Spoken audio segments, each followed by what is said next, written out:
Tu veux que je tweete, Lucas? C'est bon, Je vais faire, t'inquiète. tu le fais? Ok, vas-y, je te laisse faire.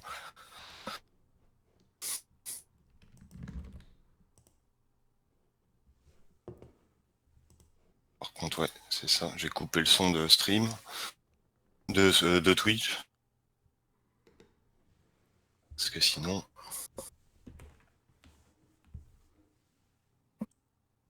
Du coup, avant de commencer, je pense on a le temps de brasser un peu le temps que tout le monde arrive. Qu'éventuellement, est-ce que quelqu'un veut commencer pour parler de Chris Paul qui arrive quoi. Allez, je laisse les spécialistes exprimer, je vous en prie. Alex, vas-y, ouais, si tu veux. Sur l'arrivée de Chris Paul? Ou Ouais, après, ouais. tu peux voir plus large aussi, hein, étant donné que ça s'est accompagné d'autres recrutements, mais je pense qu'on peut commencer par Chris Paul. Bah, l'arrivée de Chris Paul, comme je l'ai dit là dans une vidéo récemment, j'ai vraiment kiffé le côté les Suns, ils s'occupent pas trop du contrat ou de l'argent, ils vont chercher du lourd, ils vont chercher un top meneur, un All-Star pour mettre à côté de Booker et en gros les Suns là dans les previews, on va voir un peu ce qui va se dire avant la saison chez nous, chez les Ricains et tout, mais en gros les Suns c'est une équipe que beaucoup de gens vont mettre dans le top 8 à l'Ouest quoi.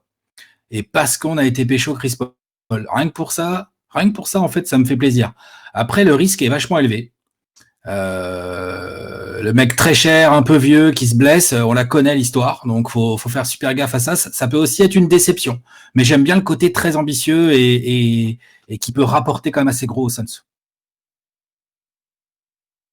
Oui, bah c'est ça, parce qu'en fait, t'envoies vraiment un message, et déjà à Booker, c'est, je pense, capital, parce que tu sais que c'est le visage de ta franchise, hein, maintenant, hein, ça fait aucun doute. Et pour le rassurer, pour pas qu'il ait des envies d'ailleurs, tu lui ramènes quasiment un top 3 meneur, hein, on va dire, même à son âge. Et t'envoies un message aussi à toute la ligue, quoi, parce que tu dis, bah, en gros, c'est bon, nous on en a marre, ça fait 10 ans qu'on n'a pas fait les playoffs, donc on est sérieux maintenant, et puis on va recruter, on va envoyer du lourd, et puis on va vraiment jouer pour les playoffs, quoi. Voilà, c'est ça. Ouais, c'est Écoutez, bon, on va dire bonjour à surtout tout ça. le Il y monde. avait quand même un côté. Donc, je fais rapidement un tour de table pour présenter tout le monde. On va commencer par Tengiz. Du coup, Tengiz, donc, qui participe à l'équipe Suns en Trash Talk Fantasy League, qui a aussi représenté les Suns FR dans le tournoi NBA 2K. Salut Tengiz. Salut Lucas, salut tout le monde. Donc, à côté, on a Alex de Trash Talk, qu'on présente plus trop, quoi. Salut Alex. Salut les gars, salut. Ravi de participer à cette petite émission sur une franchise all-time. Et à côté, Sébastien de Suns FR, donc non, le taulier, quoi. Salut Seb. Salut tout le monde, et puis bah, c'est pareil, je suis très content qu'on fasse cette émission, et puis je pense qu'on va bien s'amuser. Et puis bonjour à tous, bonsoir à tous en tout cas, merci d'être venus pour suivre le live. Je vais expliquer rapidement le principe. Donc le but c'est une draft all time, on va drafter chacun notre tour pour constituer chacun la meilleure équipe de joueurs des Suns possible.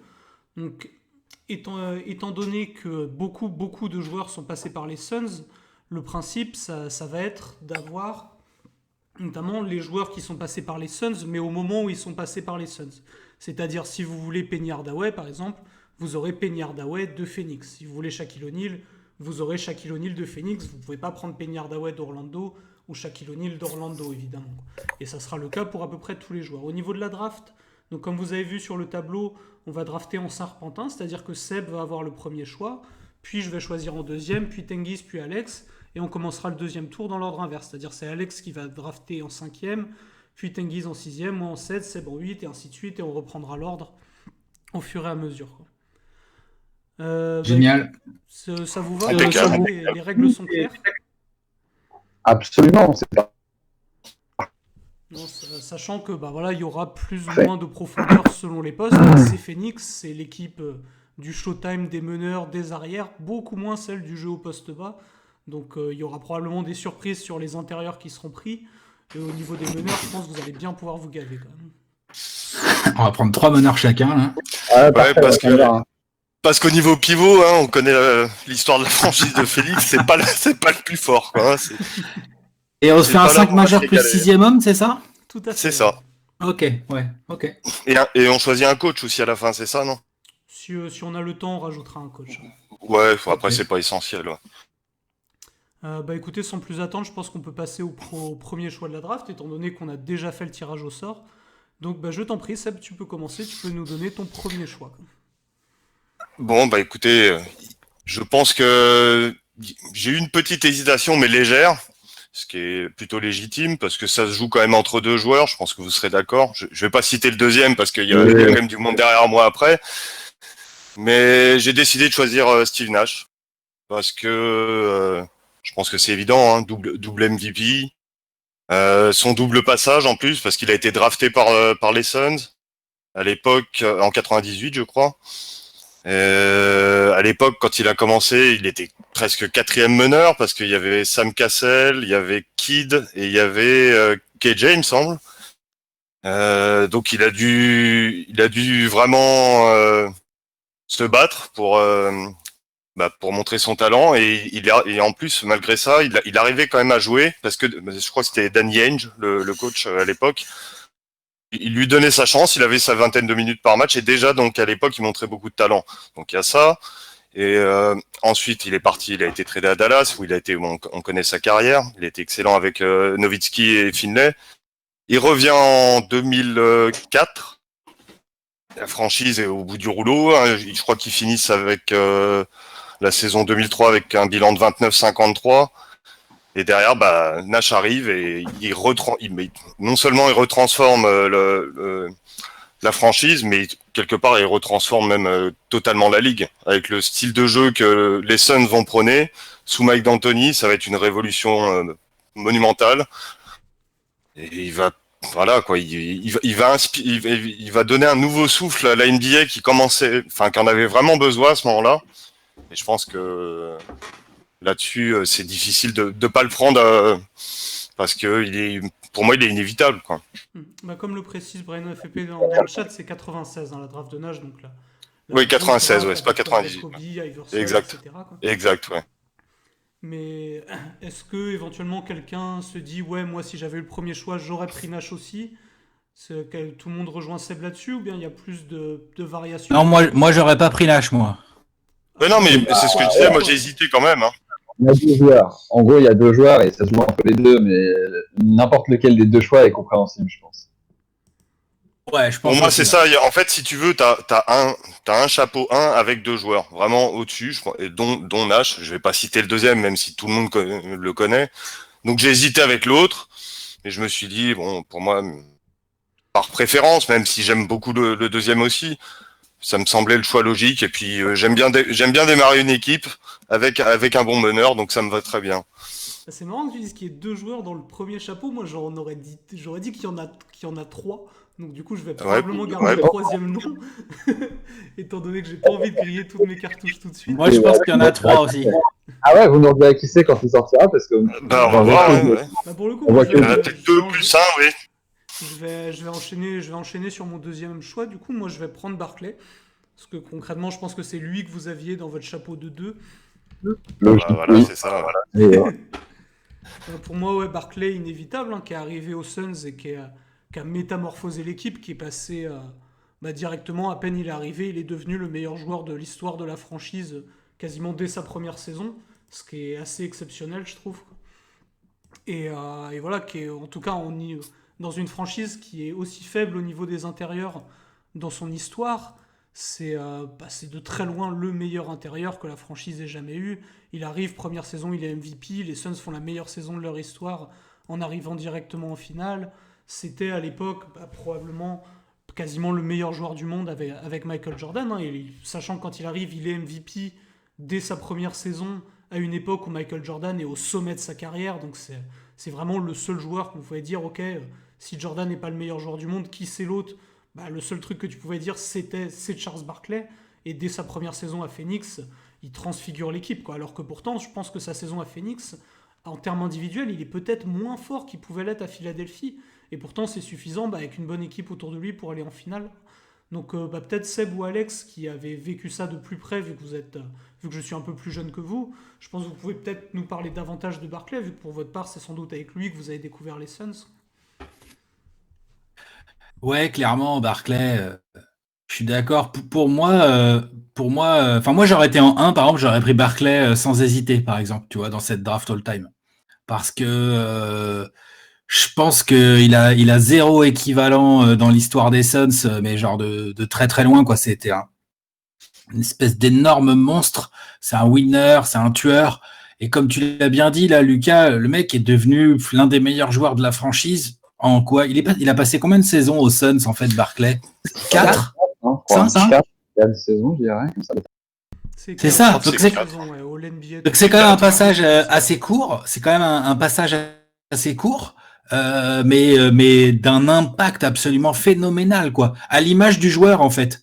C'était un ouragan, quoi. Donc ouais, non, franchement, joueur énorme. Et en plus, dans l'histoire de la franchise, on l'a dit en rigolant tout à l'heure, mais il n'y a pas tant d'intérieur que ça. Donc je pense que prendre Barclay d'entrée, c'est bien joué, quoi.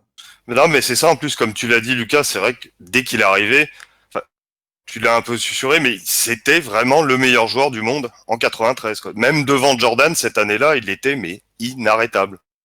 Même Jordan l'avait plus ou moins reconnu. Il disait, voilà, le MVP, c'était vraiment Barclay. Parce que c'était une force de la nature. Les Suns avaient, si tu veux, quand il arrive, les Suns ne sont pas une mauvaise équipe en soi. Hein. Ils ont quand même des bons joueurs. Je crois que c'est Hornacek qui part dans le trade. L'équipe tourne pas mal. C'est une équipe il y a qui Tom vaut à peu près les playoffs. Et tout, il y a du monde. Voilà, ouais, t'as quand même du matos, mais il les fait passer à une dimension tellement supérieure que c'est vrai que c'est pour ça que j'ai hésité avec lui aussi. Et puis en plus, comme tu dis, j'ai découvert les Suns grâce à lui. Hein. Donc moi je l'ai adoré, il y a pas de souci, Barclay, mais oui, c'est vraiment, c'est un choix, un bis enfin c'est vraiment entre lui et Nash. Pour moi, c'est quasiment pareil, même si c'est un impact différent, mais c'est le même type d'aura, on va dire. On peut passer dans ce cas-là au troisième choix. Le troisième choix, ça va être toi, Tengiz. Donc, étant donné qu'a priori, pour certains, le premier chapeau est vide, mais pour d'autres, il en reste encore dedans, on va te laisser choisir. Ben ouais, alors je sais pas vraiment qui est-ce que vous considérez comme étant dans le premier chapeau, le troisième joueur, mais moi personnellement, en réfléchissant, je vais partir sur l'avenir et je pense que je vais prendre Devin Booker tout de suite maintenant. Ah ouais. Pourquoi? Je m'expliquerai plus tard sur la répartition de mon truc, mais je pense pas que c'est lui que vous avez dans le premier chapeau. Je vois très bien de qui vous parlez, mais au poste d'arrière, j'ai besoin de quelqu'un qui score tout de suite. J'ai envie de miser sur l'avenir. J'ai envie de me dire qu'on regardera peut-être cette vidéo dans 3-4 ans et que le petit aura déjà fait de grandes choses. Il est en voie d'être le meilleur marqueur de l'histoire de la franchise s'il reste avec nous, parce que ses moyennes sont quand même assez affolantes. Même ses moyennes de points globales. Et puis, on parle du scoreur, mais ces dernières années, il était quand même pas gâté dans la création de jeu. Et c'est vrai qu'on le voit, on l'a vu même en tant que meneur, on le voit en tant que distributeur ces dernières années, il commence à devenir de plus en plus complet. On n'arrête pas de faire les comparos avec Kobe, évidemment, forcément, mais il a un style à lui quand même, et c'est l'avenir de la franchise. Pour certaines personnes pensent que ça représente aussi les mauvaises années de la franchise ces dernières années, mais en même temps, j'ai envie de me dire qu'à partir de la saison prochaine et pour les années à venir, ce sera lui le joueur majeur de notre franchise et celui qui nous fera vraiment avancer loin. Donc c'est un choix d'avenir et même de toute façon, peut-être un peu haut, mais personne ne doute de son talent, donc j'ai aucun problème avec Devin Booker tout de suite et maintenant.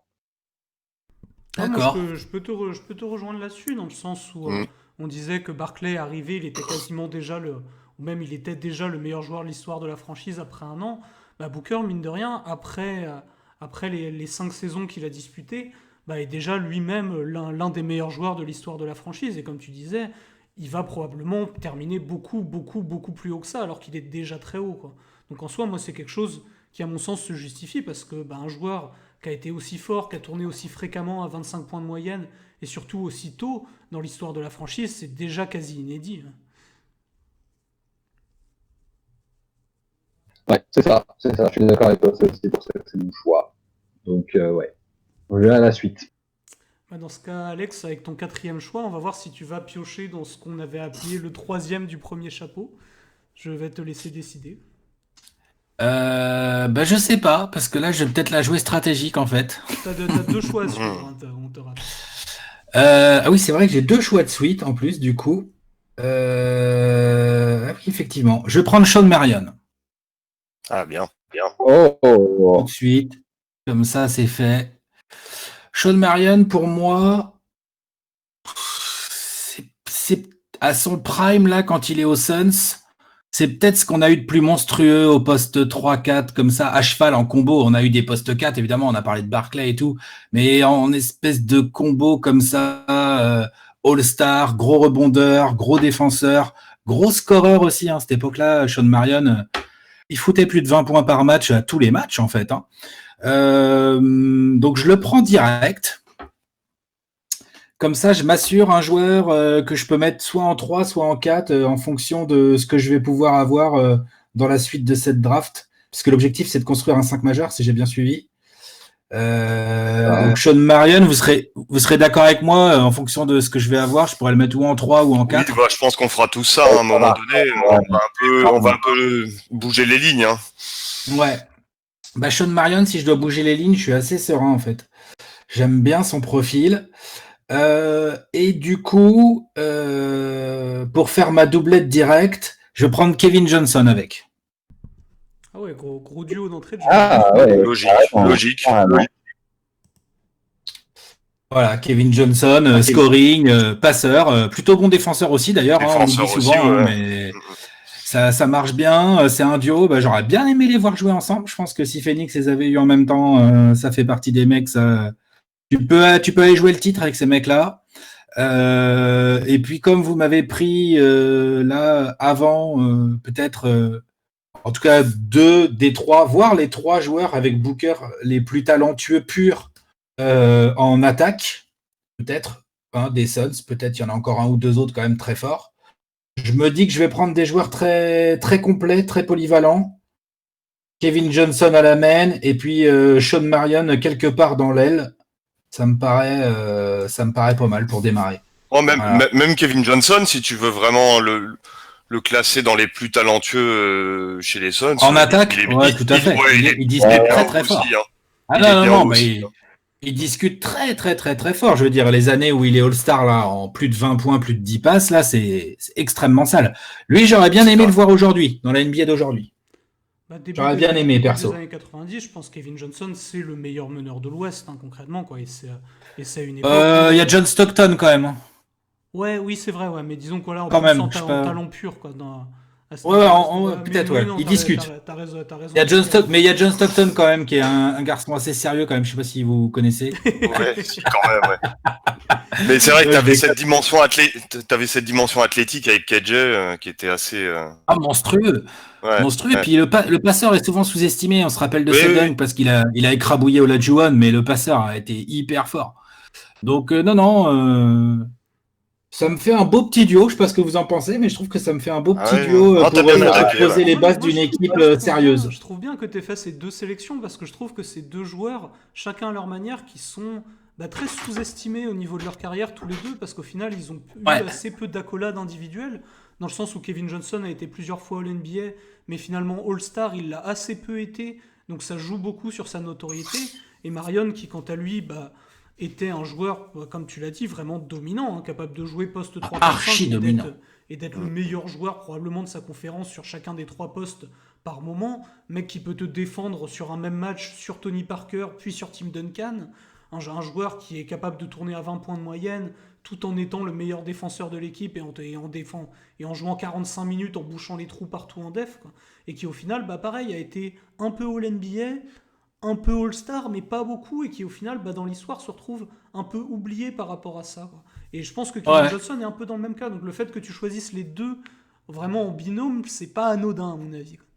Non, c'est pas du tout anodin, et je pense que, vraiment sincèrement, je pense que c'est des bases, avec des joueurs de ce profil-là, je suis très serein, parce que là, en fait, du coup, avec le système de draft en Snake, je me condamne un peu à prendre ce que vous allez me laisser pendant pas mal de tours, là. Mais en fait, je suis très serein, je peux mettre un peu tout type de joueurs autour. Donc j'aime bien. Dans ce cas, on va reprendre au niveau de la draft. Tengiz, c'est de nouveau à toi. Donc à voir avec qui tu vas compléter ton équipe qui commence à se consolider autour. Tu prends Ayton alors, Tengiz, là? Attention. Ah, pourquoi pas. Voilà. Bah, avec Alors. Booker. Ouais. Déjà, alors attendez, avant que je fasse mon choix, est-ce que je peux vous demander, Lucas et Alex, qui c'est que vous considérez dans le chapeau 1 en fait? Est-ce qu'il est sorti ou pas encore? Il n'est pas sorti encore. Moi, pour moi, si je vois à peu près, Ouais. il serait pas sorti non plus. Ouais. Moi, je pense qu'il n'est pas sorti non plus. Il va sortir tout de suite parce que, comme Lucas l'a dit en préambule, c'est quand même très compliqué au niveau des intérieurs dans l'histoire des Phoenix Suns. Et là, j'avais imaginé un millier de scénarios, mais je pensais jamais que j'aurais le choix de prendre un Maestro de Maillard à ce stade-là. Alors, je vais pas m'en priver. Donc, je pense que c'est à lui que vous pensez dans le chapeau 1, peut-être. Mais, ouais. Non. Non plus. Non, mais par contre, le choix est vraiment excellent. Non, mais c'est un très bon choix. Ah bah alors le Stud, écoutez, moi avec Nash et Stud, c'est l'époque à laquelle j'ai connu les Suns. Du coup, c'était le run and gun, c'était le duo pick and roll le plus impressionnant en attaque. Et donc du coup, forcément, à Maris Stoudemire, vu le peu de choix qu'on a au poste de, et je vais le mettre au poste de pivot à Maris Stoudemire, j'essaierai de compléter ça par la suite avec des joueurs qui pourront le servir comme il se doit, mais on a tendance aussi à croire que c'est un simple partenaire de Steve Nash, mais on l'a vu aussi en tant que franchise player le temps que ça a duré à New York, et on sait que c'est un joueur excellent. Il n'a pas été gâté par les blessures. J'aurais aimé qu'il reste à Phoenix, qu'il prenne pas le choix de partir faire sa carte solo à New York, mais c'est son choix forcément. Mais les années où il a été chez nous, en tout cas, il nous a régalé. Et je pouvais vraiment difficilement passer à côté de lui. Mais c'est vrai qu'il y avait une bonne suggestion, quoi. C'était pas impossible que tu prennes Ty Jerome avec ce deuxième choix. Ah, c'est pas faux. C'était mon hésitation. Mais ouais, non, moi, si je dois parler de Stoudemire, effectivement, je pense que il y a un moment, il a été le meilleur ailier fort de NBA, et c'était à une époque où il y avait Tim Duncan, Kevin Garnett et Dirk Nowitzki, et il y a un moment où il a été élu au NBA First Team devant tous ces mecs-là, parce que il était juste beaucoup trop fort pour eux, quoi. Avant sa première blessure, c'était un joueur qui, au niveau physique, au niveau explosivité, était indéfendable. Garnett pouvait pas le défendre, Duncan pouvait pas le défendre. C'était un attaquant absolument exceptionnel, quoi. Dans les playoffs 2005, où la finale de conférence perdue contre les Spurs, il tourne à 37 points de moyenne contre Tim Duncan, qui est le meilleur intérieur en défense du monde à ce moment-là. Et c'est dire un peu l'attaquant exceptionnel qu'il pouvait être, quoi. Même défensivement, je pense que c'est un joueur qui n'a pas été un grand défenseur, mais c'était, mine de rien, un contreur assez correct dans l'ensemble, quoi. Je pense qu'à ce niveau-là, il a été au moins dans la moyenne au niveau de la protection du cercle. C'était plus au rebond que le bas blessait, et le rebond à une époque où on considérait le rebond défensif avec un bien meilleur regard que maintenant, où on se pensait que c'était essentiel, alors que maintenant on se rend compte que finalement, peut-être que les box-out sont plus importants que les rebonds en eux-mêmes. Et Stoudemire, au niveau de sa défense, a souvent été disons mal perçu à cause de ça, parce qu'il prenait peu de rebonds, quoi. Après, je vais pas dire que non plus c'était un mec all défensif, quoi, mais je pense que c'était un mec qui au minimum se situait à peu près dans la moyenne en étant au-dessus de la moyenne en tant que contreur, quoi. Mais en tant qu'attaquant, il a été exceptionnel, quoi. Au milieu des années 2000, c'était vraiment un mec qui jouait dans les yeux avec Duncan, Garnett et Nowitzki. Ouais, c'est clair, je suis bien d'accord avec Du coup, vu que c'est de nouveau mon tour, moi je vais révéler le mec que je pensais être également dans le premier chapeau. Et je vais drafter au poste d'ailier, ça va être Connie Hawkins. Connie Hawkins qui est arrivé aux Suns donc dans les années 70. Je vais rapidement présenter le joueur parce qu'on avait fait un podcast sur lui avec l'écho des parquets. Connie Hawkins, à la base, c'est un mec qui a été interdit d'arriver en NBA parce qu'il y a eu un scandale de matchs truqués à l'université dans lequel il était impliqué. Et du coup, il n'a pas eu le droit d'arriver, il est allé en ABA à la place, quoi. Et en ABA, c'était le meilleur joueur du monde, quoi. Il a été All-ABA d'entrée de jeu, il a été MVP de la ABA, et c'était probablement à ce moment-là, avec Julius Erving, le meilleur joueur de la planète, quoi. Et quand il arrive en NBA, au final, il va pas y rester très longtemps, parce qu'il a été suspendu pendant un bon paquet de temps, ce qui fait que quand il arrive, il est déjà assez âgé, mais au début, les premières années à Phoenix, alors que Phoenix, en plus, c'est une toute jeune franchise, directement, il met l'équipe sur la carte. Et Phoenix, qui était une équipe qui partait vraiment de rien, au bout de quelques années, se retrouve avec un joueur qui est potentiellement le meilleur du monde avec Julius Erving. Et Connie Hawkins, à ce niveau-là, c'est pour ça que quand je disais Barkley tout à l'heure par rapport à Barkley est arrivé, il était quasiment déjà le meilleur joueur de l'histoire de la franchise. Si j'ai dit quasiment, c'est parce qu'il y avait eu Connie Hawkins avant lui, quoi. Ou Connie Hawkins, à un moment, on pouvait dire, ok, Connie Hawkins c'est le meilleur joueur du monde. On a pu dire ça de Barkley après, et je pense que c'est à peu près les 2 seuls joueurs qui sont passés par les Suns dont on pouvait dire à un moment ou à un autre, ok, ce mec-là, ce joueur des Phoenix Suns est le meilleur joueur du monde. Est-ce que quelqu'un veut rajouter quelque chose sur Connie Hawkins? Non, mais je suis d'accord. Moi, c'est aussi dans les Suns all-time, c'est aussi celui que je mettais dans mon chapeau à 3 tout en haut, en fait. Donc voilà, bien joué. J'espérais qu'il allait glisser, mais... Ouais, moi aussi, ouais, mais du coup... je suis trop loin. Ah non.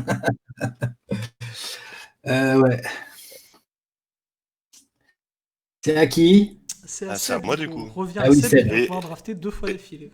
Et là, donc j'en ai 2, ouais. C'est pareil, il va falloir que je sois bien tactique.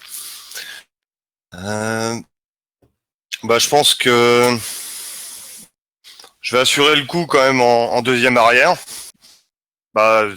Le meilleur marqueur de l'histoire des Suns, Walter Davis. Je pense que il est incontournable. Alors je le connais pas très bien parce que je l'ai jamais réellement vu jouer, mais d'après ce que j'en ai vu, de ce que j'en ai lu, c'était vraiment un scoreur exceptionnel d'une facilité déconcertante. Pour moi, ça me paraît évident d'être obligé de le mettre comme ça dans ton 5.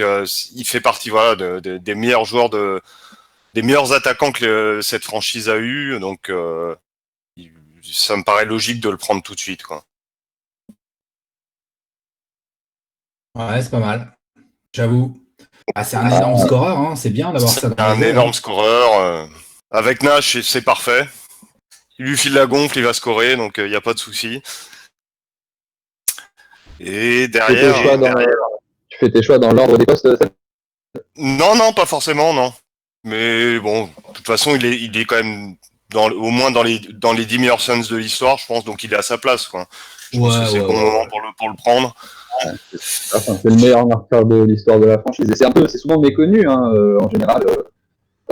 Personne ne sait forcément, les gens qui s'y intéressent vraiment le savent, mais c'est vrai que Walter Davis en meilleur marqueur de la franchise, ça peut paraître étonnant, mais pour le coup, comme tu disais, moi je pense qu'effectivement, comme tu as pris Booker par anticipation un peu, il devrait le dépasser. S'il reste suffisamment de temps, il y aura pas de souci, quoi.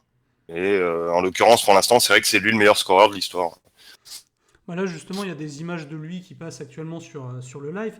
Mais Walter Davis, au-delà de sa facilité au scoring, qui est un joueur qui a tourné à 20 points de moyenne quasiment toute sa carrière, était un mec qui était réputé aussi pour son élégance et son toucher de balle tout autour du panier. C'est ça, ouais. Avec un joueur vraiment la définition de smooth, en gros. L'année 70-80. Alors, je vais passer au pic suivant, sinon, bonne question. Alors, attends.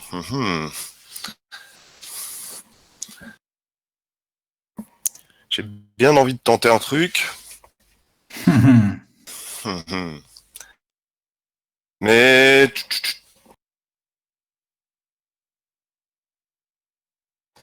j'hésite pas mal, en fait. Il a pas bien préparé son big board, là, c'est la panique. Ah, si, je l'ai bien préparé, mais... Ouais, ça va peut-être vous surprendre, mais pourquoi pas. Je vais mettre de Joe Johnson. Parce que pour moi, c'est cool. Pardon? Non, ça ne surprend pas. Ah, ok, j'avais pas bien entendu. Ouais, parce que pour moi, c'est un peu Nash en parle souvent à l'époque où il y est, donc quand il fait des interviews. Pour lui, c'est un peu le grand regret de sa période aux Suns, parce qu'il estime et je pense qu'il a raison, que les Suns auraient vraiment pu aller au bout en ayant Joe Johnson dans leur équipe. Jusqu'au bout de leur histoire. Alors qu'ils l'ont tradé en 2000, je sais même plus. Mais quand il arrive à Phoenix, quand t'as Nash, Marion, Stoudemire autour, l'équipe est monumentale, quoi. Et lui, tu sens qu'en plus, il pouvait vraiment prendre les choses en main quand Nash était sur le banc, ce qui a toujours été un gros problème dans cette équipe. C'est de pouvoir combler les absences de Nash quand il fallait qu'il se repose.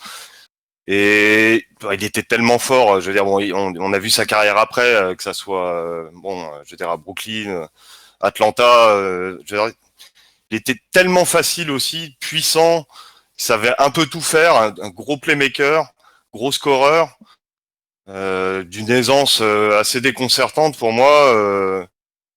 Je le mets parce que c'est vrai que c'est aussi un regret parce que je pense qu'il y avait vraiment moyen que cette équipe des Suns avec lui sur la durée pouvait aller au moins en finale, voire plus.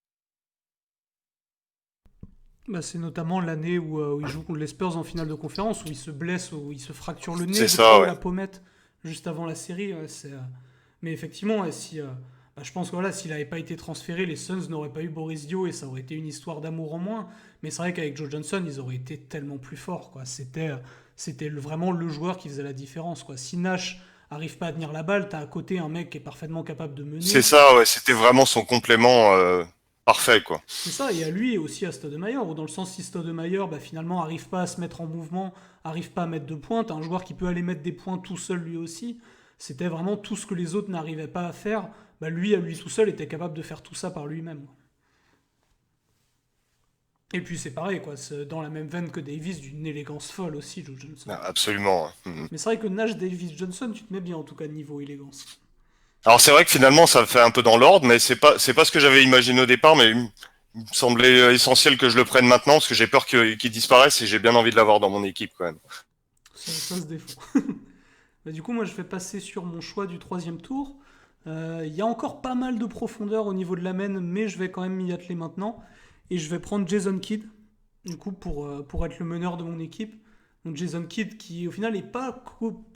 Disons, ce dont on se rappelle de lui, surtout son passage aux Nets, après qu'il ait été échangé contre Stephen Marbury. Mais le passage où il a été aux Suns, il était excellent, quoi. All NBA, All Defensive, All Star. Et avec lui, les Suns étaient une équipe qui faisait les playoffs tout le temps. Il est transféré à New Jersey. Soudainement, les Suns font la pire saison de leur histoire depuis 20 ans, quoi. Il arrive aux Nets, qui était complètement en décrépitude. Bam, finale NBA directement, quoi. Au moment où il a joué aux Suns, Jason Kidd était déjà quasiment au top niveau de sa carrière. Il sera encore meilleur à New Jersey. Mais le moment où il était à Phoenix, il était déjà absolument excellent. Ah, il est meilleur passeur 3 fois de suite, je crois, à Phoenix. C'est ça. Comme ça, de la ligue. Ah, le Jason Kidd blond, là, c'est quelque chose, ça. Il a le style aussi, ouais, forcément.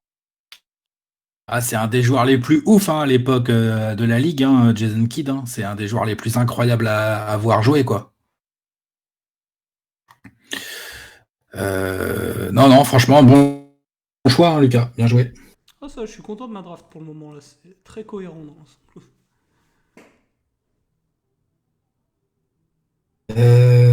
Du coup, ça va être de nouveau à Tengiz. Ah oui, c'est ça. On va voir, est-ce que tu as mieux préparé ton big board que les autres? On va le voir maintenant. Je suis en pleine réflexion là, parce que je pense partir sur un meneur.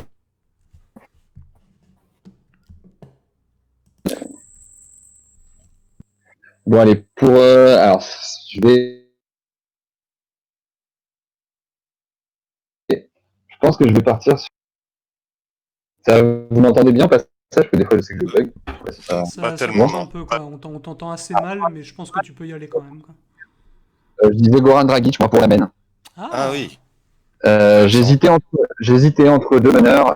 J'ai besoin d'un meneur là pour le coup. Je sais que sur les autres postes, j'ai un peu plus de profondeur, mais j'ai peur de ne pas avoir un assez bon meneur. Donc Dragic,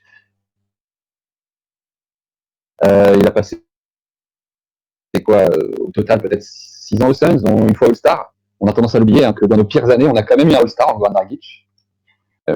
Alors c'est sûr que c'est pas les meilleures années des Suns, mais en même temps, dans ce marasme un peu, on avait Goran qui ressortait un peu et qui arrivait à faire son jeu.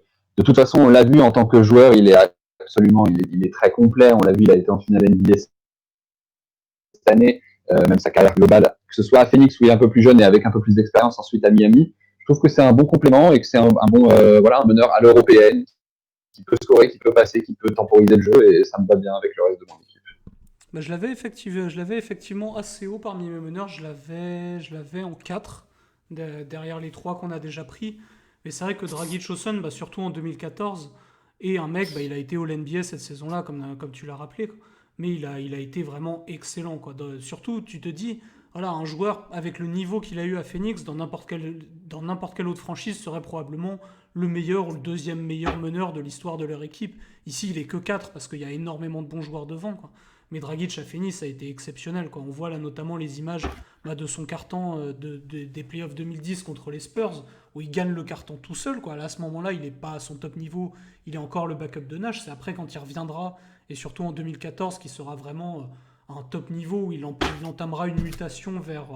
je pense que je le disais souvent à l'époque, mais il était bien moins dans le moule de Nash que d'ensuite Ginobili, où pour le coup, de la saison 2014 à maintenant, je trouve, c'est un joueur qui, dans sa gestuelle, dans sa manière de jouer, dans sa justesse dans le jeu, dans sa qualité de passe, rappelle bien plus Ginobili que Steve Nash. Et du coup, ça veut dire qu'il a vraiment réussi à se développer tout seul derrière pour devenir le joueur qu'il est devenu aussi.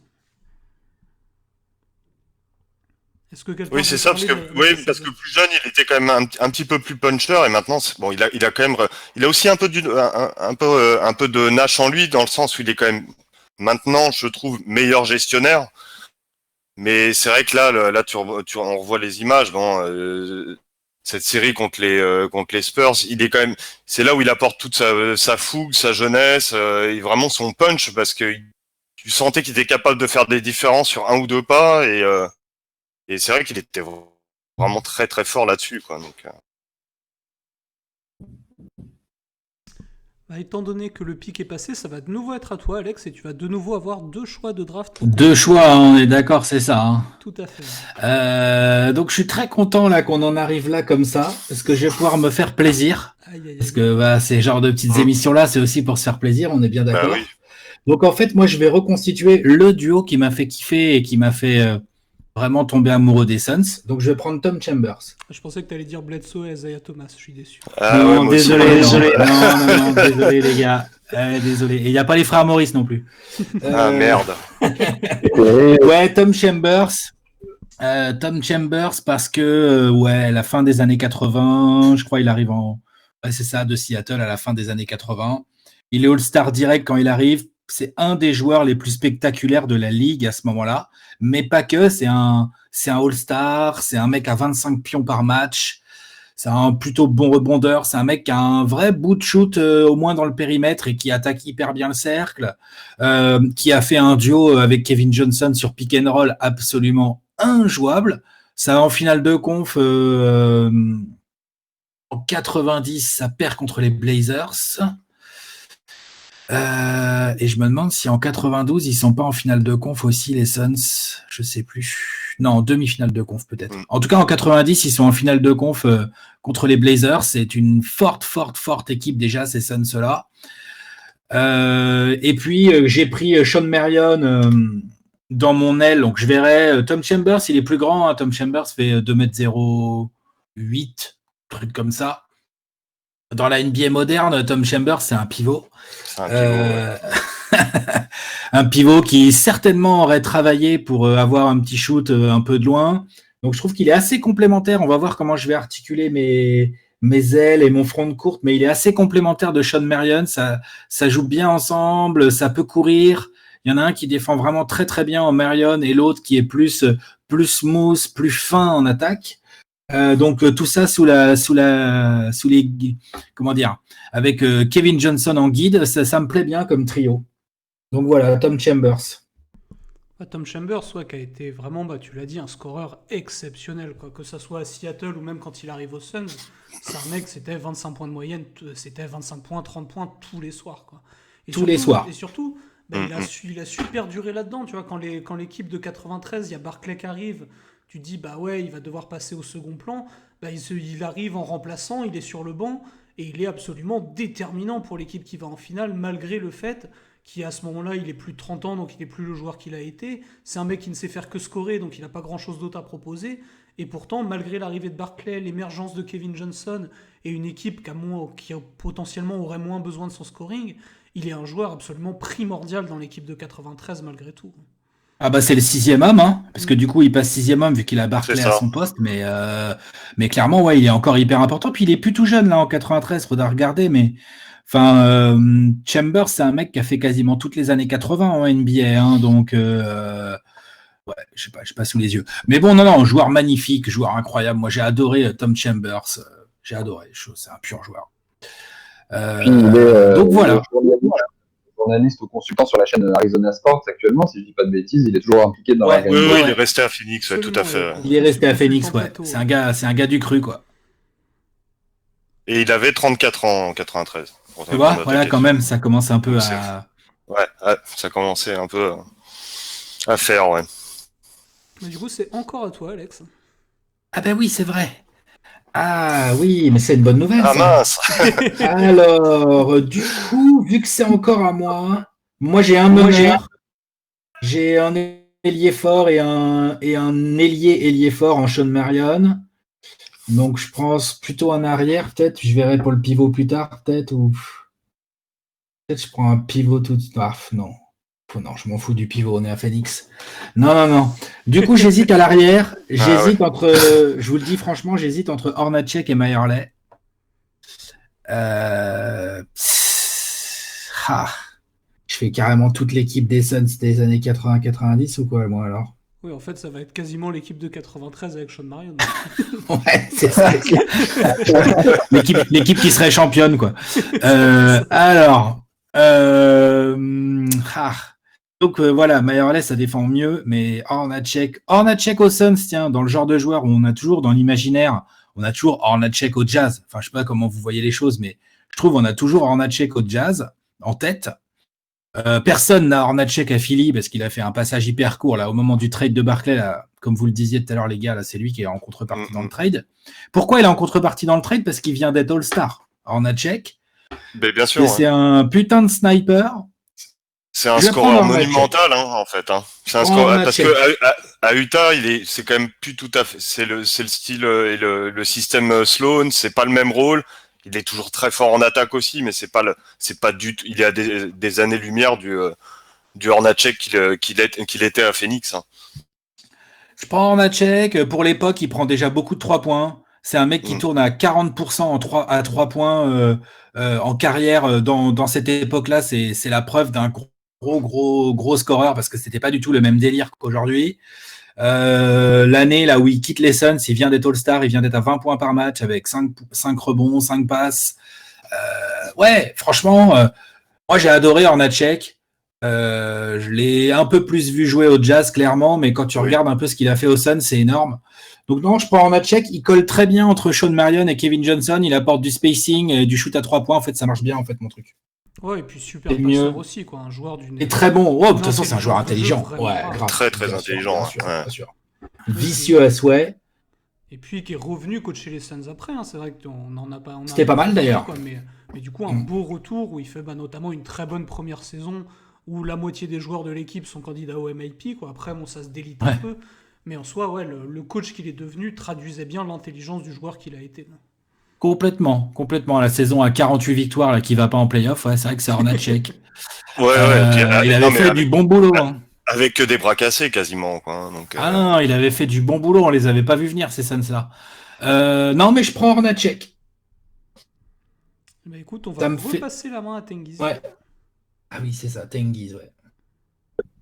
Eh ben, écoutez, moi je vais aller à contre-courant d'Alex. Je sais que c'est les Suns, mais je vais quand même prendre un intérieur. Et je vais prendre celui qui est le deuxième meilleur marqueur de l'histoire, si je dis pas de bêtises, c'est Alvan Adams. Ouais. Alors c'est un joueur années 70-80. Alors j'ai regardé un petit peu sa saison rookie, c'est du grand n'importe quoi. Alors il arrive en 75, il est rookie de l'année en 60, donc sa première année, donc 75-76, en tournant sur sa carrière, il tourne à 19 points. 6 rebonds, 1,5 interception, 1,5 contre, donc c'est quand même du très sérieux.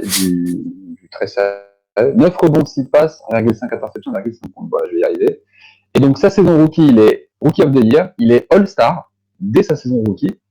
Alors il ne le sera plus jamais ensuite, mais il a quand même été All-Star dès sa saison rookie. Et évidemment, 76, il va en finale NBA contre les Celtics, donc l'une des finales NBA, une des rares finales NBA des Suns. Et en finale NBA, sur la série, il tourne quand même à 24 points et 12 rebonds. En étant rookie, en ayant été rookie of the year, donc les finales 76, on parlait des finales 93 tout à l'heure avec Barclay, les finales 76, on est au courant, le Game 5, c'est quand même aussi le match butoir qui peut tout faire basculer, et c'est aussi une des seules fois où on a été très proche du titre dans l'histoire. Et du coup, on avait donc ce grand Alvan Adams comme rookie et déjà presque franchise player. Donc je vais partir sur Alvan Adams pour la longévité plus l'histoire. Bah, cette équipe qui fait la finale en 76, ouais, sort d'une saison régulière où ils ont été loin d'être brillants, quoi. Ils terminent, ils sont très très loin d'être tête de série.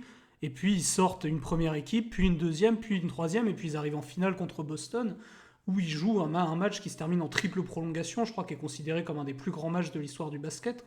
Et cette équipe, du coup, c'est l'équipe qui a été surnommée les Cinderella Suns, quoi. Du coup, les Suns Cendrillon, bah, nous en français on dit plutôt le petit pousset, eux ils disent Cendrillon, quoi. Mais cette équipe, ouais, et surtout Adams, qui est resté très longtemps et qui a été un des premiers grands joueurs de l'histoire des Suns, parce que Hawkins était passé, mais il était passé un peu en coup de vent et était arrivé très vieux. Adams a été vraiment, avec Van Arsdale, un des premiers à arriver à faire toute sa carrière là-bas et à être vraiment un joueur auquel le public a pu s'identifier pendant longtemps. Non, très bon pivot, joueur polyvalent. Pas forcément un physique de gros monstre, hein, mais un très bon joueur intelligent dans la raquette. Non, très bon choix, Alvan Adams. Bah, on peut le considérer de toute manière comme vraiment le meilleur pivot de l'histoire des Suns. Non seulement sur la longévité, et puis... Oliver talent, Miller, quand même, qui discute. Bah, je vais continuer dans cette veine-là avec mon choix, et je vais rester sur la finale de 76, étant donné que je vais prendre à l'arrière, je vais prendre Paul Westphal, qui a été le leader de cette équipe, quoi, en jouant meneur arrière, un peu scoreur très créatif, quoi, et qui a été par la suite lui-même coach des Suns ensuite. Mais Paul Westphal était le leader de cette équipe, et à ce moment-là, c'est un des meilleurs marqueurs des années 70, au total, hein, qui a fait une très très belle carrière, scoreur assez exceptionnel pendant très très longtemps, quoi. Et pareil, un joueur d'une finesse technique vraiment très rare pour l'époque, très bon shooter, très bon dribbleur, un passeur très très fin aussi, avec une super vision du jeu. Donc je vais compléter mon backcourt avec Paul Westphal, et pour compléter aussi du coup ce duo de l'équipe de la finale de 76. Pas mal du tout. Qui lui aussi était revenu comme coach et avec des excellents résultats aussi, hein. Dans l'ensemble, il y a ce côté pas mal famille à Phoenix quand même, où les joueurs qui sont partis finissent par revenir à un moment ou à un autre, dans un rôle ou dans un autre, quoi. Où, il y a eu Westphal, il y a eu Hornacek, je veux dire, pas mal de joueurs qui sont passés reviennent d'une manière ou d'une autre. On disait Tom Chambers, qui est consultant sur la chaîne de télé des Suns. Il y a Dan Marley, qui lui a des restaurants en Arizona, etc. Les joueurs, une fois qu'ils arrivent, en général, ils ne repartent pas. C'est une famille, quoi. Ah, complètement, ouais. Mais je pense que le club est né là-dessus aussi, quoi. Quand l'équipe est fondée avec Jerry Colangelo, c'est vraiment tout ça qui va se construire, quoi. Au Colangelo et aux commandes. Et il veut vraiment que ça devienne une équipe locale auquel les gens s'identifient. Et il est présent partout, quoi. Et Jerry Colangelo, il a été le fondateur de la franchise, le propriétaire, le general manager. Il a même été entraîneur, alors qu'à la base, il n'a jamais joué au basket. Il y a vraiment ce côté familial d'avoir une équipe où il y a des personnages qui sont pas juste des personnages des Phoenix Suns, mais des personnages de la ville de Phoenix, des personnages de l'État d'Arizona, etc. Et c'est quelque chose qu'on retrouve dans le parcours de Westphal notamment. Seb, je te repasse la main pour tes 2 pics. Donc là, je finis mon 5, effectivement. Et écoutez, moi je vais pas attendre plus longtemps pour le pivot, hein, parce que le choix est pas énorme. Et je vais mettre directement Ayton, hein.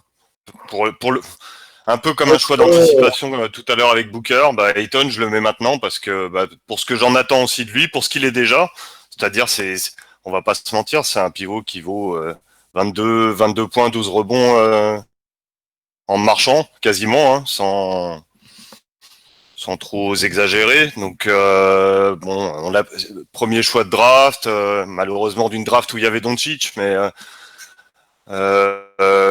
joueur ultra dominant quand il a envie de l'être, parfait complément de Booker, il sait tout faire au poste déjà quasiment. Je pense que c'est difficile de lui trouver un move qu'il sait pas faire. Il a un bon petit shoot. Il a même montré dans la bulle là dernièrement qu'il pouvait shooter un petit peu à 3 points. En défense, il est toujours un peu candide, on va dire, mais il commence déjà quand même à bien progresser, notamment en aide.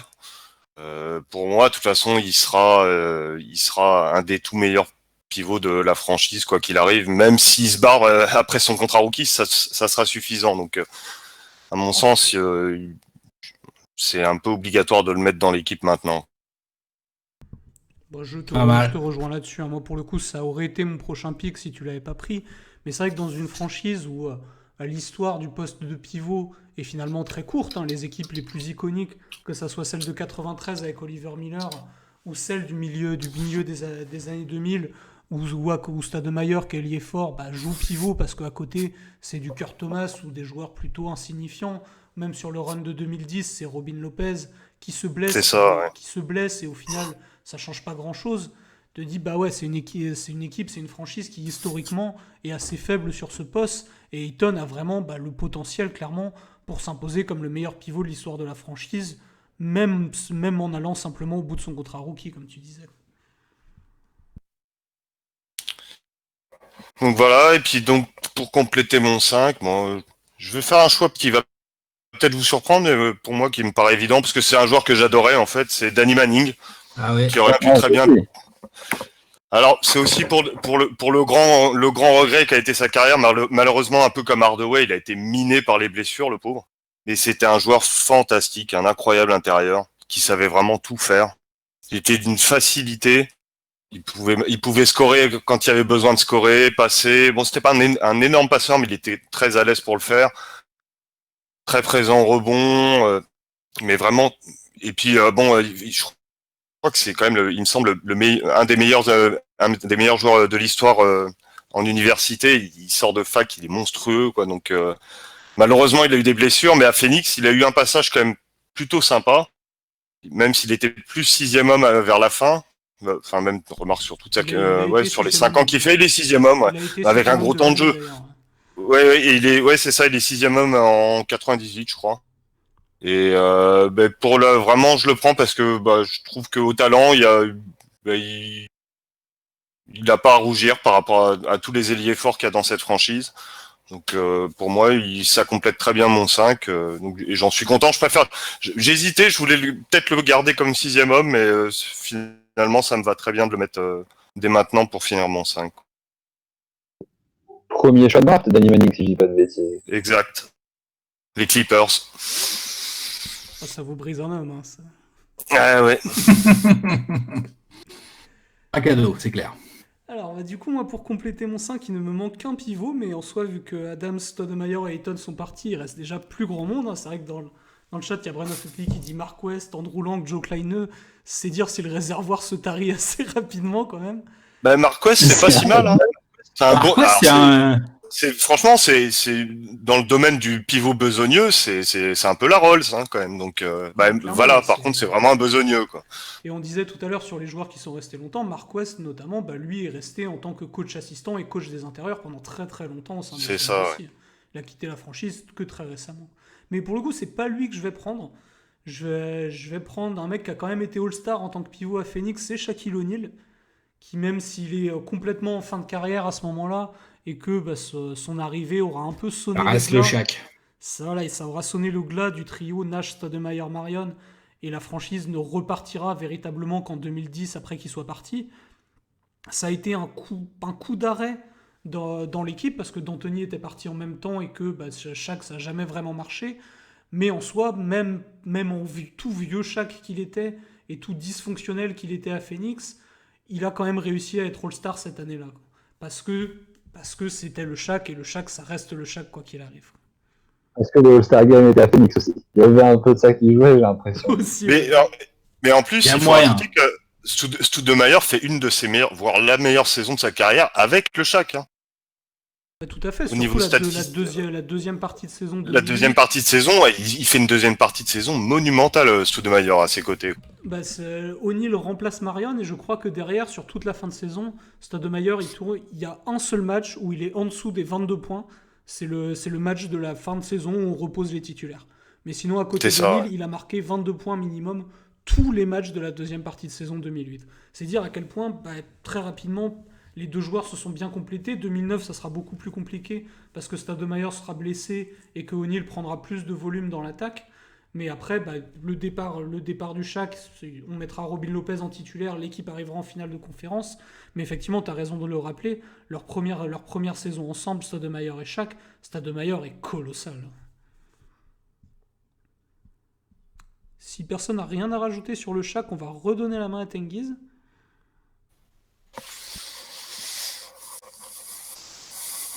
Tengiz, moi, hein. ouais. Bah, moi, c'est un poste 3 qu'il me faut. Ça tombe bien, il y en a un qui est dispo. Donc, je pense que je vais prendre Thunder Dan Mayerley, parce qu'il a toujours pas été pick. Mal. C'est un bon choix. Hein. Ouais, là, pour le coup, je peux difficilement passer à côté. Alors, Dan Mayerley, si je dis pas de bêtises, c'est la draft 88 et c'est la même que Danny Manning, dont tu parlais tout à l'heure, Seb. Oui. Et donc, pour le coup, il est drafté chez nous. Et puis, on le voit grandir petit à petit. Alors, c'est vrai qu'il est plutôt au début poste 2. Mais du coup, je pense que dans mon équipe, il a largement les qualités athlétiques pour jouer poste 3. C'est un très bon défenseur, c'est un très bon joueur à mi-distance. Un très beau joueur aussi, hein, puisque Thunderdance c'est quand même un beau mannequin. Et puis bon, je trouve que ça complète bien le reste de mon équipe. Donc là, je prends Dan Mayerley sans hésitation. Là, j'ai mis des images de sa carrière. Il n'y a pas le son sur le live, mais si jamais vous avez moyen de regarder le clip un peu plus tard, mettez le son. C'est un clip avec Céline Dion, où il joue au basket avec Céline Dion, et la musique, c'est Céline Dion aussi. Il est légendaire. Mayerley. Mais ouais, du coup, Marley, vraiment un physique de bodybuilder, mais un shoot incroyable, quoi. Donc, dunker surpuissant de la même manière que Chambers. Énorme shooter extérieur, très bon défenseur, un élément clé de l'équipe de 93. Et pareil, un joueur qui est resté en Arizona par la suite, vu qu'il a une grosse chaîne de restaurants et qu'il a coaché pendant quelques années l'équipe de Grand Canyon University, qui est la 3e fac de l'État après Arizona et Arizona State. Ouais, très très bon joueur. Et excellent choix, du coup. Hein. Pour finir ton Ouais. 5, c'est bien. C'est propre. Ouais, Défendre avec Booker, là, ouais, c'est pas mal. Ah non, c'est pas Tengiz Kabooker. Si, c'est Tengiz Kabooker. Si, c'est ça. Ouais, c'est ça, ouais. Ça fait un bon duo, je trouve. Tengiz, il a une équipe Attends de voir mon 6e. Du coup, on va te redonner la main, Alex. Tu vas avoir tes 2 derniers picks. Ah ouais, donc moi, faut que je finisse mon 5 majeur. Et tu auras droit à ton 6e homme dans la foulée. Alors, la tentation est très très forte de dire que Sean Marion serait mon poste 4 et Tom Chambers mon pivot, quoi. Hein, mais peut-être ça serait pousser un peu le bouchon un peu loin. Mais la tentation est quand même assez forte. Tu sais, Marion, il a fait une campagne de playoff entière en tant que pivot. Hein. Ouais, mais quand même, avec Tom Chambers, enfin, tu vois, je sais pas, c'est quand même, ça me paraît un peu ledge. Oh, c'est Phoenix, là. C'est Phoenix, c'est ça. Disons qu'il y aurait eu Mayerley encore de dispo, je me serais jeté sur Mayerley, je décale tout le monde d'une case, là, et on n'en parle plus. Là, il y a moins en dispo, il y a moins ce que... Mais je vais peut-être quand même un peu... Ouais, allez, parce que je pourrais prendre Larry Nance et dire c'est mon pivot, par exemple. C'était un bon contreur, c'est un athlète absolument hallucinant. Je crois qu'il a été All-Star avec Phoenix, hein, je crois, si je dis pas de conneries. Je pourrais faire ça. Ouais, je vais faire ça. Je prends Larry Nance et puis je dis que c'est mon pivot. Du coup, en fait, avec Tom Chambers, ils sont un peu polyvalents. On ne sait pas trop lequel des deux joue 4, lequel des deux joue 5. De toute façon, il n'y a pas de pivot là-dedans. Hein. Ce sont que des ailiers forts. Les deux savent scorer. On va dire que Larry Nance a quand même plus un petit penchant défensif que Tom Chambers. C'est un vrai bon contreur, un vrai mec un peu plus dur au mal et tout, un peu plus concentré en termes de protection de cercle. Je pense qu'il pourrait faire le boulot, surtout avec un Sean Marion qui se balade aussi dans le front de courte. Donc ouais, non, pour fermer mon 5, je prends Larry Nance. En plus, il représente beaucoup Phoenix, je trouve. Il a été gagné le concours de dunk en 84. Avec un maillot de Phoenix sur les épaules, ça fait toujours plaisir. On en voit les images à ce moment, et c'était un super maillot celui-là d'ailleurs, qui a été repris. Ouais, il est trop beau. Je crois que c'était 2016 ou 2017 où ils ont fait une petite réédition. Mais ce maillot-là, ouais, super élégant, avec le lettrage un peu cow-boy désert, là, qui était vraiment très très cool. Mais donc ouais, voilà, pour en revenir à Larry Nance, ouais, ailier fort, hyper explosif, tu l'as dit, très très gros contreur, qui a été All-Star une fois à Phoenix, qui le sera à nouveau à Cleveland après, je crois. Mais peut-être même 2 fois même à Cleveland. 2 fois à Cleveland en plus. Ouais. Mais ouais, vraiment un mec ultra dynamique, hyper bondissant, quoi, et puis hyper musclé, surtout hyper dur. Quoi. Exactement. Donc non, je trouve que Je trouve que ça marche bien. Je trouve que ça me fait un front de courte Sean Marion, Tom Chambers, Larry Nance, qui est genre tout le monde sait scorer là-dedans. Ça se bat au rebond. S'il Tu faut peux courir, switcher en défense. tu peux tout switcher. Et s'il faut courir, laisse tomber l'équipe d'en face. Hein. S'il faut courir, ils sont dans la merde, je pense. Avec Parce que là, mon front de courte. En meneur, en plus, quoi. Je crois que c'est Hornacek Et- qui va pas réussir. C'est Hornacek qui est dans la merde, c'est ce que j'allais dire. En trailer. Mais il arrive en Hornacek trailer. qui pour reste mettre derrière le- en libéraux. Hein. Ouais. Mais c'est clair que c'est pas des demi-athlètes là. C'est pas des demi-athlètes. Et du coup, du coup, c'est encore à moi en fait. Eh ouais, t'es le premier à choisir le 6e homme. C'est Ouais. ça. Donc je suis le premier à prendre mon 6e homme. Ah ça c'est cool. Ah du coup, je prends the 6e homme de Phoenix. Hein. Celui qui est au commentaire aujourd'hui. Qui a été d'ailleurs, je crois, meilleur 6e homme avec Phoenix. Monsieur Eddie Johnson. Je suis en train de vérifier en même temps que je vous parle là. Ah, je suis même pas sûr qu'il l'ait été avec Phoenix. Si, Je suis en train de vérifier. Il a été, ouais. Les stats qui s'affichent à l'écran, il a été meilleur 6e homme avec Phoenix. Et en D'accord. Avec Phoenix, ouais, c'est ça. Ouais. Et à l'heure actuelle, c'est toujours le cas. Eddie Johnson est le recordman all-time du nombre de points marqués en sortie de banc en NBA. Alors qu'il Voilà, a passé c'est une ça. grande partie de sa carrière en Europe en plus. Quoi. Non, mais c'est un grand malade du scoring. C'est le 6e homme. Il est assez polyvalent. Eddie Johnson, franchement, tu le mets 2, tu le mets 3, ça va.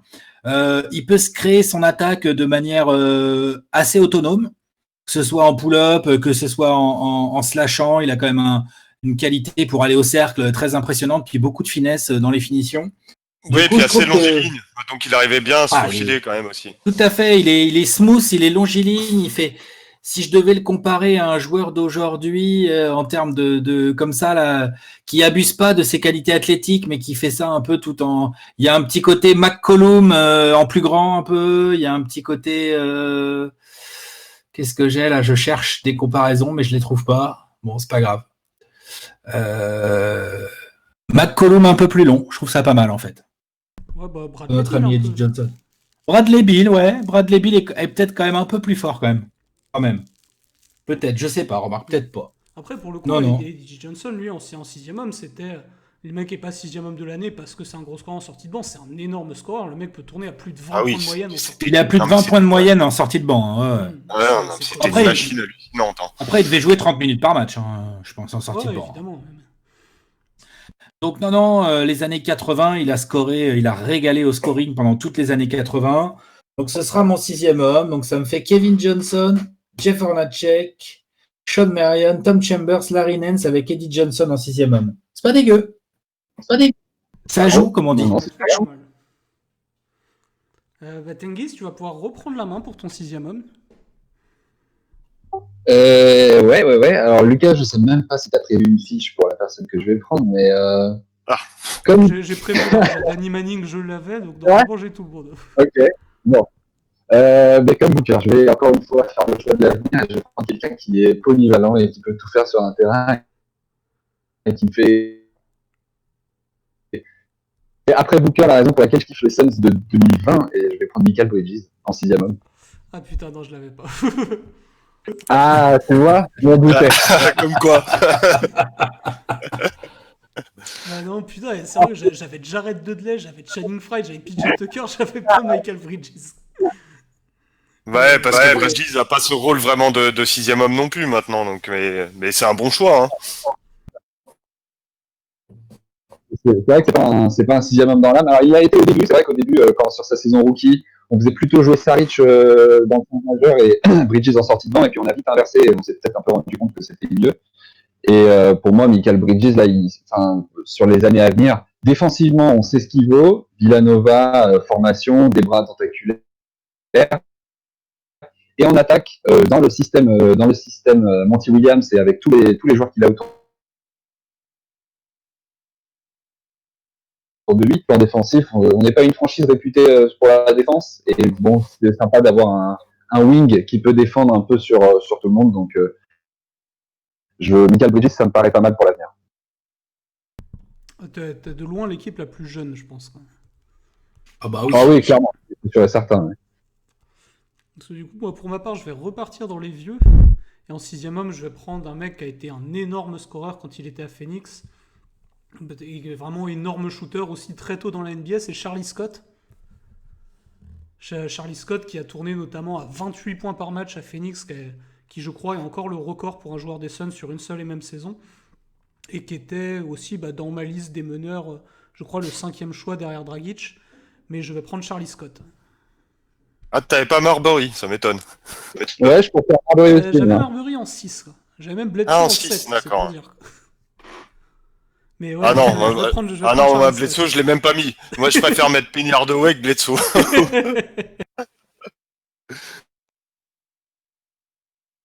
Ouais, bon choix, hein, bon choix. Bah, du coup, c'est à moi, ouais.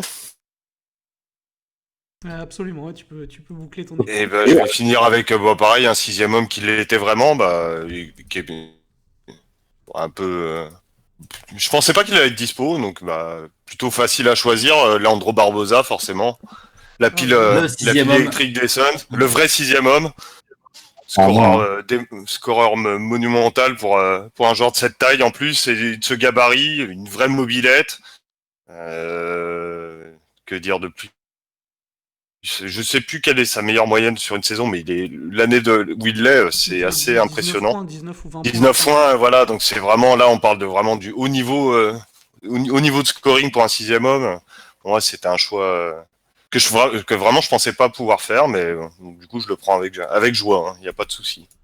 Et Barbosa, c'est un joueur qui est passé 3 fois par les Suns en plus. Il y a le premier passage En de Garrett plus, Nash, oui. il revient en 2014 pour la fin de la saison, et il revient ensuite jouer avec Booker, donc il a fait toutes les générations. Ouais, comme quoi, Phoenix c'est vraiment une famille, il le prouve.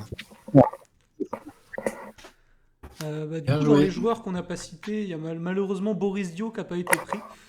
Ouais. Non, Boris, ouais. La question s'est posée pour moi en pivot, mais c'est vrai que quand il était à Phoenix, il était quand même beaucoup plus fin. Donc c'était difficile de faire jouer le Boris Dio des Suns vraiment en 5. Quand il jouait à l'époque, c'était à côté de Marion, et c'était plutôt Marion le 5 ou Stoudemire le 5. Mais pas mal d'autres joueurs. D'ailleurs, si vous voulez name dropper quelques mecs, c'est maintenant. Dennis Johnson. Ouais. Moi j'avais Cliff Robinson aussi, Ouais. qui a quand même fait des belles saisons aussi aux Suns. Van Arsdale. Van Arsdale, ouais.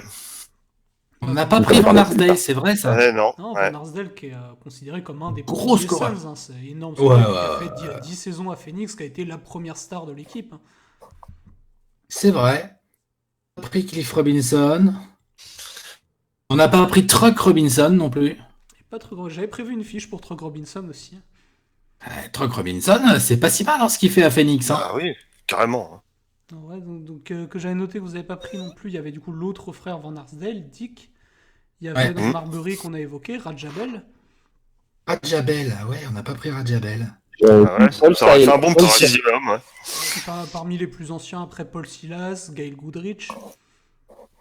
Il y a d'autres joueurs qui sont passés comme Jason Richardson, TJ Warren. Grant Hill, non? Grant Hill, Grant Hill, je l'avais noté. Étant donné qu'il nous reste un peu de temps, à la rigueur, je peux vous proposer de repartir sur un choix de coach pour coacher vos Ouais. équipes respectives. Donc Seb, pour le coup, je crois que c'est toujours toi qui as la main. Donc, qui est-ce Écoute, je vais que- donner l'équipe à Mike D'Antoni. Hein. Ah, c'est surprenant, tiens. En même temps, j'ai Nash, ça serait un peu dommage de pas lui donner. Donc, ça me paraît logique. Hein. D'Antoni, ouais, qui est quand même le coach, on va dire, iconique des Suns, parce qu'il y en a eu d'autres, bien sûr, qui ont coaché l'équipe pendant longtemps, mais dans la mémoire récente, et en tout cas dans l'imaginaire collectif, Mike D'Antoni reste le coach des Suns du fait de ce qu'il a fait dans les années 2000 avec Nash et Stoudemire. Hein. C'est ça. Ouais. Du coup, ça va être à moi. Je peux pas prendre Westphal comme coach, étant donné que qu'il est déjà dans mon équipe. Je peux pas vraiment le mettre en coach joueur. En entraîneur-joueur. Ah ouais, parce qu'il se ferait jamais sortir sinon, donc c'est pas la peine. Ah ouais, donc du coup, c'est un peu compliqué là, pour moi. Je vais prendre Cotton Fitzsimmons, du coup, qui était le coach de l'équipe pendant très très longtemps. Et qui est lui aussi un coach assez iconique des Suns du fait de sa longévité. Mais du coup, c'est con, j'aurais pris Westphal sinon, mais je vais prendre Fitzsimmons. Et ça sera à Tengiz de choisir son coach. Oh ouais, du coup, vu que tu pouvais pas le prendre, c'est moi qui vais le prendre, Paul Westphal. Alors je sais que j'ai l'équipe la plus jeune Mais je vais quand même pas faire de folie et je vais pas prendre Monty Williams tout de suite. Mais donc oui, dans la logique des choses, je vais confier l'équipe à Paul Westphal qui a été notre coach dans les années 80. Je pense que T'aurais pu prendre Terry Porter. Hein. oui, ouais, Coco Scott. Coco Scott. Il y a Earl Watson qui est dispo, hein, sinon. Ouais, voilà, Aussi, ouais. Non, ouais, Paul Westphal allait par élimination, ça m'a fait. Bah Alex, du coup, à toi de choisir ton coach. Ah, je suis dans la merde, du coup. Hein, parce que... Il y a encore quelques noms. Il y a encore quelques noms. Bon, écoute, ouais. Je pense que je vais taper à l'ancienne, hein, John McLeod. Ah ouais, oui. c'était l'autre grand ancien, effectivement. Ouais, lui, là, c'est certainement lui qui a coaché Phoenix pour le plus d'années, je pense. C'est hein, ça, parce qu'il a 15 ans, vraiment, ouais, je crois. Ouais. il est vraiment resté longtemps. Tout à l'heure, on parlait de la finale de 76, bah, c'est lui le coach.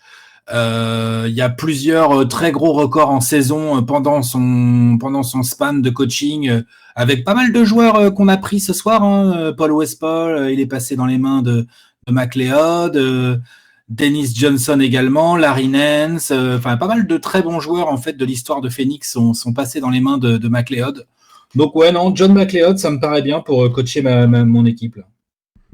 Éventuellement, je pense que celui qui peut potentiellement devenir un des grands noms du coaching aussi sera probablement Monty Williams. Si l'équipe telle qu'elle est construite réussit vraiment à faire quelque chose de beau, je pense déjà sa première saison a été assez exceptionnelle en tant que coach, dans le sens où Steve Nash devient head coach cette année, c'est pas à Phoenix, et pourtant du côté des fans des Suns, personne n'est dégoûté, c'est dire à quel point Monty Williams a fait du bon boulot, parce que Steve Nash coach des Suns, je pense que tout le monde en rêvait depuis qu'il a pris sa retraite. Et maintenant qu'il commence à coacher, c'est pas à Phoenix. Et presque personne n'est déçu, en fait. C'est dire le bon boulot que fait Monty Williams actuellement. C'est clair.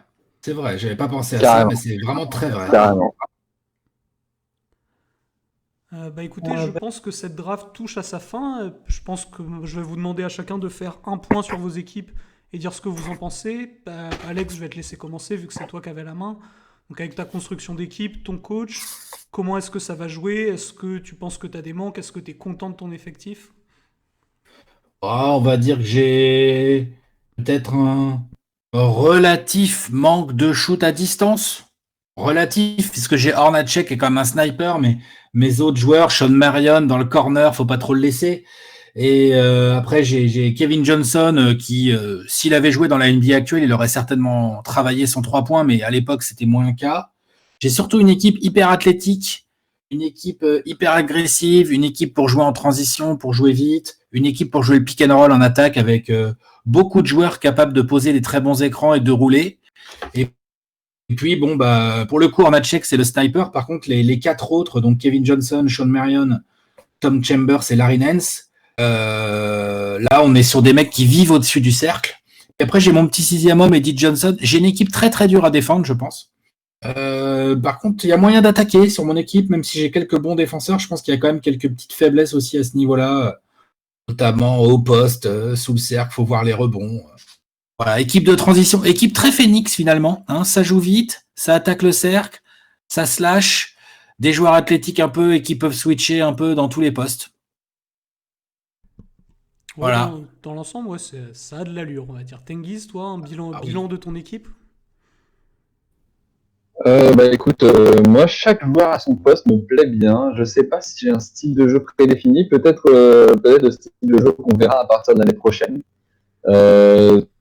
Concentré autour de Booker pour le coup, je pense que c'est le plus grand talent que j'ai dans l'équipe. Et puis Dragic peut très bien mener toute cette équipe à la baguette avec Meyerley et Bridges pour faire le taf défensif et faire le plus gros boulot en défense. Et puis j'ai mes Twin Towers, Stoudemire et Steven Adams qui peuvent se régaler sur pick and roll, Adams en défense et même en attaque. Je pense que tout le monde peut scorer dans mon équipe avec de manière différente, mais ils peuvent se compléter aussi et servir les uns aux autres. Donc ça me paraît pas mal, une équipe peut-être une équipe du futur, on va dire ça. Ouais, clairement, je pense que c'est toi qui as probablement avec Seb le meilleur spacing au niveau du shoot, ça va y aller. Ouais, c'est ce que j'allais dire. J'étais en train de regarder la mienne. Je trouve que là, déjà au niveau création, je suis quand même plutôt bien servi avec Nash et Joe Johnson, même Danny Manning d'ailleurs. Et puis j'ai quand même des bons finisseurs en Davis et en Ayton. Il y a du shoot. Il y a pas trop de défense. Il y en a un petit Alors, peu. ça mais défend pas ouf, ouais. C'est clair. Ouais, Ça c'est attaque pas. bien, On va dire que c'est vraiment esprit phénix là-dessus. Surtout que même avec le sixième homme, je remonte pas je remonte pas le curseur. Donc, mais ouais, j'aime bien. Tu peux bien jouer écarté. C'est fluide. Ça, c'est une équipe qui score bien à mon avis. Ouais. Pour ma part, j'ai plutôt une équipe à l'ancienne, dans le sens où j'ai pris quand même pas mal de joueurs assez vieux, et au final j'ai beaucoup de joueurs de poste, que ça soit Barclay ou O'Neal, mais d'un autre côté, j'ai vraiment la puissance de mon côté, avec en plus Connie Hawkins, joueur hyper aérien et hyper ailier, hyper puissant aussi, hein, c'est la marque des années 70, on va dire. Mais de l'autre côté, j'ai quand même de la vraie création à l'extérieur, avec Kidd pour servir tout ce petit monde, des énormes scoreurs avec Westphal et Scott au niveau des extérieurs. Donc j'ai une équipe assez équilibrée, je pense, qui est vraiment soit dans la grosse puissance dans la raquette, soit dans le gros scoring extérieur avec vraiment des créateurs, des magiciens balle en main. Donc je suis assez content de mon effectif aussi, quoi. Même si ils sont pas forcément tous cohérents les uns avec les autres, tu peux jouer et tu peux appuyer à l'extérieur comme tu peux appuyer à l'intérieur. Juste pour le kiff d'avoir Chuck et Shaq pardon, dans la même équipe, déjà, c'est. Tu m'étonnes. Ah ouais, là. Ah bah là, s'il y a bagarre, T'es bien. c'est tranquille. Bah écoutez, je pense que la draft touche à sa fin. Je remercie en tout cas tous vous qui êtes encore là d'avoir suivi le live, là, et que ça soit dans le chat avec Cheb, Brain of Epi, Jeff Binget ou Zach Lorum, tous ceux qui ont participé au chat et tous ceux qui ont regardé le live sans participer au chat, je vous remercie beaucoup aussi. N'hésitez pas ensuite sur Twitter à nous faire part de vos impressions, de dire quelle équipe vous préférez, quel joueur vous pensez qu'on a oublié, de qui on aurait peut-être davantage pu parler. Et en tout cas, dans l'immédiat, je vous dis merci à tous. Merci Seb, merci Tengiz, merci Alex. Merci Merci. Nano la secte aussi que j'avais Merci oublié. beaucoup. Merci Axel. Merci à tous. Et puis je vous souhaite un bon dimanche et puis une bonne saison 2021 des Suns avec, on l'espère, le retour en playoff. Salut tout le monde. Salut. Ciao. Ciao. Ciao.